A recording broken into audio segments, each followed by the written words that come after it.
ಇವಾಗ ಕೊನೆಗೂ ಹೋರಾಟ ಒಂದು ಹಂತಕ್ಕೆ ಬಂತು ನೋಡಿ, ಕ್ರೆಡಿಟ್ ಯಾರು ತಗೋತಾ ಇದ್ದಾರೆ? ಯಾರು ಕ್ರೆಡಿಟ್ ವಿಜಯೇಂದ್ರ ಮಾಡಿದ್ದೇನಾರು ಐತನ ಅದ್ರೊಳಗೆ? ವಿಜಯೇಂದ್ರದ ಪಾತ್ರ ಏನೂ ಇಲ್ಲ. ನಾವೆಲ್ಲರೂ ಕೇಂದ್ರ ಹೈಕಮಾಂಡಕ್ಕೆ ವಿನಂತಿ ಮಾಡ್ಕೊಂಡಿವಿ ನಮ್ಮ ಪಾದಯಾತ್ರೆ ಮಾಡಲಿಕ್ಕೆ. ರಮೇಶ್ ಜಾರಕಿಹೊಳಿ ಅವರು ಹೇಳಿದರು, ವಾಲ್ಮೀಕಿ ಹಗರಣ ಅದು ಭಾಳ ದೊಡ್ಡ ಹಗರಣ, ಇವತ್ತು ಎಸ್ ಟಿ ಜನಾಂಗದ್ದು ನೂರಾರು ಕೋಟಿ ರೂಪಾಯಿ ವ್ಯವಹಾರ ಆಗಿದೆ, ಅದಕ್ಕೆ ನಾವು ಪಾದಯಾತ್ರೆ ಮಾಡ್ತೀವಿ ಅಂತ ಅವ್ರು ಹೇಳಿದರು. ಮುಂದೆ ನಾನು ಆ ತಣಿಯಲ್ಲಿ ಅವರು ನಾವು ಕೂಡಿ ನಿರ್ಣಯ ಮಾಡಿ ಕೇಂದ್ರ ಹೈಕಮಾಂಡಕ್ಕೆ ನಾವು ಕೇಳ್ಕೊಂಡಿದ್ದೀವಿ. ಆದರೆ ವಿಜಯೇಂದ್ರ ಮತ್ತು ಯಡಿಯೂರಪ್ಪ ಎಲ್ಲೋ ಇದೊಂದು ದೊಡ್ಡ ಹಗರಣ ಹೊರಗೆ ಬಂದು ಇವರೆಲ್ಲ ಒಳ್ಳೆಯ ಒಂದು ನಾಯಕತ್ವ ಬಂದುಬಿಡ್ತೈತೆ ಭಯದಿಂದ ಕೇಂದ್ರ ಹೈಕಮಾಂಡ್ ಒತ್ತಾಯ ಮಾಡಿ ನಾವು ಪಾದಯಾತ್ರೆ ಮಾಡ್ದಂಗೆ ಮಾಡಿದ್ರು.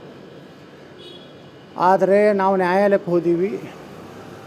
ಇವತ್ತು ನಿನ್ನೆ ನ್ಯಾಯಾಲಯ ಇಡೀ ಈ ಪ್ರಕರಣವನ್ನು SIT ತೆಳಗೆ ನಾವು ಕೊಟ್ಟು ಮುಚ್ಚಿ ಹಾಕಬೇಕಾಗ್ತದ್ರೆ ಯಾವ ರೀತಿ ಮೂಢ ಹಗರಣವನ್ನು ಲೋಕಾಯುಕ್ತ ಕೊಟ್ಟು ಮುಚ್ಚಿ ಹಾಕಿದ್ರು ಸಿದ್ದರಾಮಯ್ಯನವರು, ಅದೇ ಮಾದರಿಯಲ್ಲಿ ವಾಲ್ಮೀಕಿಯ ಸುಮಾರು 180 ಕೋಟಿ ರೂಪಾಯಿ ಅಷ್ಟು ಹಗರಣ, ಇನ್ನೂ ಅದಕ್ಕೇನೋ ಕೆಲವೊಂದು ಇನ್ನೂ ಆ್ಯಡ್ ಇದಾವೆ, ಬರೀ ಇದು ಒಂದೇ ಅಲ್ಲ, ಇದ್ರ ಜೊತೆ ಇನ್ನೂ ಹಗರಣಗಳಿದಾವೆ ವಾಲ್ಮೀಕಿ ಹಗರಣದಲ್ಲಿ. ಆ ಒಂದು ಪ್ರಕರಣವನ್ನು ನಾವು CBI ಕೊಡಬೇಕು, ಕರ್ನಾಟಕದ SIT ಮ್ಯಾಗ ಆಗಲಿ. ಯಾಕೆ SIT ಅಂದ್ರೇನು? ಎಲ್ಲ ಪೊಲೀಸ್ ಇಲಾಖೆ ಕರ್ನಾಟಕದ್ದು ಅವ್ರ ಕಂಟ್ರೋಲ್ನಾಗ ಇರ್ತದೆ. ಅವ್ರು ಹೆಂಗೆ ಬರಿ ಅಂದ್ರೆ ಹಂಗೆ ಬರೀತಾರೆ. ಅಂಥ ಅಧಿಕಾರಿಗಳನ್ನ ತಮಗೆ ಒಳ್ಳೆಯದಾಗೋಂಥ ಅಧಿಕಾರಿಗಳ ಕಡೆ ಅದನ್ನು ಮುಚ್ಚಿ ಹಾಕ್ಲಿಕ್ಕೆ ಪ್ರಯತ್ನ ಮಾಡ್ತಾರೆ. CBI ಆದರೆ ಸರಿ ಆಗ್ತದೆ ಅಂತೇಳಿ ನಾನು, ಅರವಿಂದ್ ಲಿಂಬಾವಳಿ ಅವರು, ರಮೇಶ್ ಜಾರಕಿಹೊಳಿ ಅವರು, ಕುಮಾರ್ ಬಂಗಾರಪ್ಪ ಎಲ್ಲರೂ ಕೂಡಿ ಹೈಕೋರ್ಟಿಗೆ ನಾವೆಲ್ಲ ನಿರ್ಣಯ ಮಾಡಿ, ನಮ್ಮದೇನು ಟೀಮ್ ಇದೆ, ಸಿದ್ದೇಶ್ವರ ಇರ್ಬೋದು, ಹರೀಶ್ವರ್ ಇರ್ಬೋದು, ಎಲ್ಲರೂ ಕೂಡಿ ನಿರ್ಣಯ ಮಾಡಿ CBIಗೆ ಕೊಡಬೇಕಂತೇಳಿ ಹೈಕೋರ್ಟ್ನಲ್ಲಿ ಒಂದು ರಿಟ್ ಫೈಲ್ ಮಾಡಿದ್ದೀವಿ. ನಿನ್ನೆ ನ್ಯಾಯಮೂರ್ತಿ ಶ್ರೀ ನಾಗಪ್ರಸನ್ನ ಸಾಹೇಬರು ಇದನ್ನು CBIಗೆ ಸಂಪೂರ್ಣವಾಗಿ ಎಲ್ಲ ಡಾಕ್ಯುಮೆಂಟ್ಸ್ಗಳನ್ನ ವರ್ಗಾವಣೆ ಮಾಡಬೇಕಂತ ಆದೇಶ ಮಾಡಿ ಹೈಕೋರ್ಟ್ ಸುಪರ್ದಿಯಲ್ಲಿ ಈ ತನಿಖೆ ಆಗ್ತದೆ.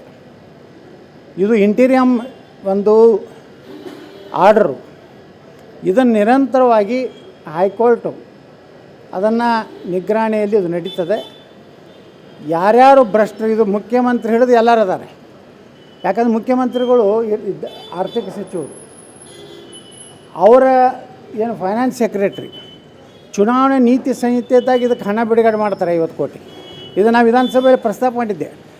ಫಸ್ಟ್ ನನ್ನ A1 ಯಾರಪ್ಪ ಅಂದ್ರೆ ಸಿದ್ದರಾಮಯ್ಯನವರು, A2 ಅವ್ರ ಸೆಕ್ರೆಟ್ರಿ, ಫೈನಾನ್ಸ್ ಸೆಕ್ರೆಟ್ರಿ, ಅಲ್ಲಿಂದ A3 ನಮ್ಮ DK ಶಿವಕುಮಾರ್ ಮತ್ತು ಅದರ ನಿಗಮದ ಅಧ್ಯಕ್ಷರು, ಅದಕ್ಕೆ ಸಂಬಂಧಪಟ್ಟ ಮಂತ್ರಿಗಳು ಮತ್ತು ಅಧಿಕಾರಿಗಳು. ಒಬ್ಬ ಪ್ರಾಮಾಣಿಕ ಅಧಿಕಾರಿ, ಒಬ್ಬ ದಲಿತ ಅಧಿಕಾರಿ, ಅವನಿಗೆ ಒತ್ತಾಯಪೂರ್ವಕವಾಗಿ ಇದನ್ನು ಮಾಡ್ಕೊಂಡಿದ್ದರಿಂದ ಅವನು ಆತ್ಮಹತ್ಯೆ ಮಾಡ್ಕೋಬೇಕಾಯ್ತು.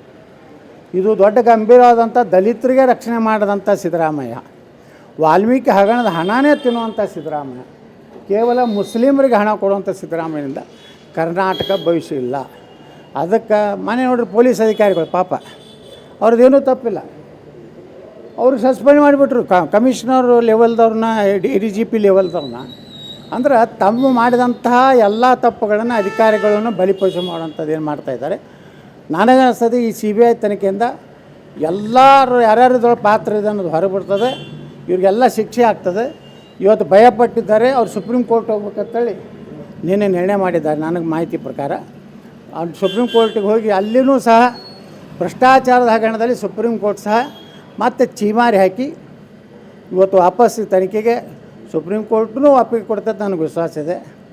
ಇನ್ನು DK ಶಿವಕುಮಾರ್ ಪ್ರಕರಣ ನಾವೊಂದು ಇನ್ನೊಂದು ಹಾಕಿದ್ದೀನಿ, ಅವರ ಏನು ಹಗರಣಗಳು ವಾಪಸ್ ತೊಗೊಂಡ್ರಲ್ಲ, ಅದನ್ನು ಸುಪ್ರೀಂ ಕೋರ್ಟ್ನಲ್ಲಿದೆ.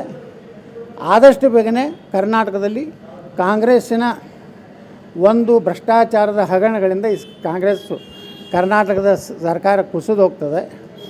ಮತ್ತು ವಿಜಯೇಂದ್ರನ ಅಡ್ವೈಸ್ಮೆಂಟ್ನಿಂದ ಕರ್ನಾಟಕ BJP ಒಂದು ವಿರೋಧ ಪಕ್ಷವಾಗಿ ಕೆಲಸ ಮಾಡ್ತಾಯಿಲ್ಲ.